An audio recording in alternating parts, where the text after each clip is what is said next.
I love what I do here on the Checka Pro radio show, helping you, my listener, get the information you need about home improvement. We talk about HVAC, we talk about plumbing, and we're talking about electrical today with Luke Strange from Cool Hand Electric. Hello, Luke. Welcome back to the show. Thank you. Doing all right? Yeah, questions come in Okay. through the show. Can I install more outlets in my home?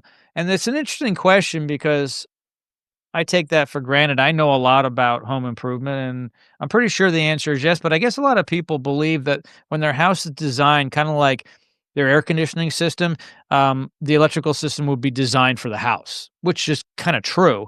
The panel, the service itself that's required, all of that is kind of pre-planned, and then everything's laid out with outlets and wiring. But I believe you can out outlets, can't you? Of course. Piece of cake. Piece of Yep. cake. Yep. And that may require a new circuit. Yeah. So the new circuit. If someone's listening doesn't know the difference between outlet and circuit, the circuit it would be the a breaker itself and a separate wire going to that one spot where the plug is, where they can plug in. So we would do that if you're adding like a mini split, like a small AC unit or a window unit that pulls a lot of power, or if it's it's a lot of older houses didn't have separate outlets for the bathrooms, and so like hair blow dryers are pull a lot of power or space heaters. So those ones would want like a separate circuit. It's very common though, if you have small kids and there's a lot of cords hanging down, like for baby monitors and whatnot, and maybe they're toddlers and running around, and you want to elevate those. We could, if there's a plug down low, it depends on the location, but yeah, absolutely, we can put plugs anywhere. It just depends on a lot of people add plugs for Christmas lights, Mm, so have yep. it instead of having extension cords going across their porch or their walkway. We'll add that. If you're getting a garage door installed and you don't have the power up there, we can add power up there. So absolutely, we can put outlets anywhere. That's our bread and butter. And that's yeah. There's always a way. Sure. The Christmas lights, a lot of people want to have the lights near the roof, like on the eave, the outlet, which is great today because if you can just plug it in right there, Oh yeah. um, at the roof near the gutter, the eave area, that's ideal. And I'm sure you do some of that. Sure, it's cool. You can do a like a little time clock that's real down low in the garage somewhere, and then they can set times that they want it to come off and on, and that timer can control the plug. So to have timers in weird positions or getting on ladders trying to turn it off, there's a lot of cool stuff. Or let's say they don't want it all up in the eave.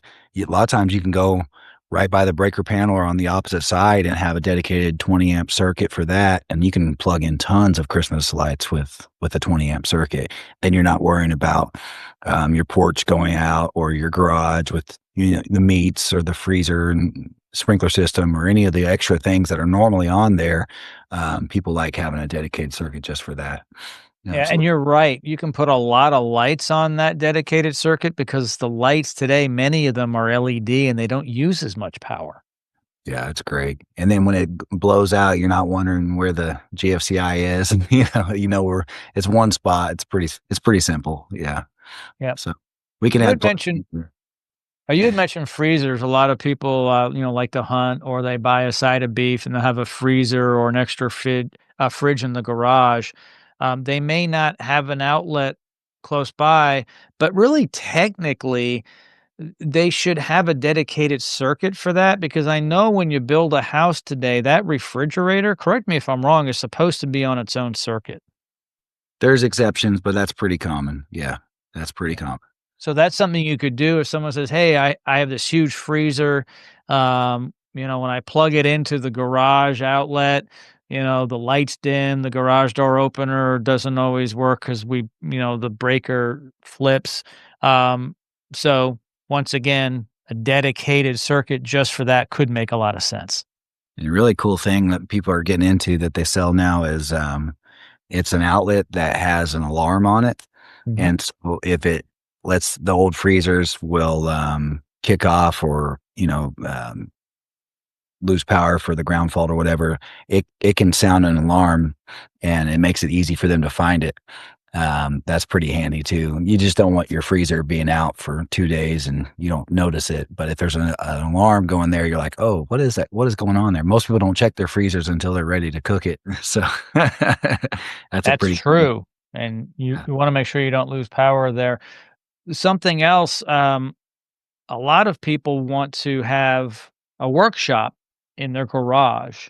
Yeah. When you crank up a circular saw, a table saw, these motors in the beginning, it's like an AC system, a lot of draw.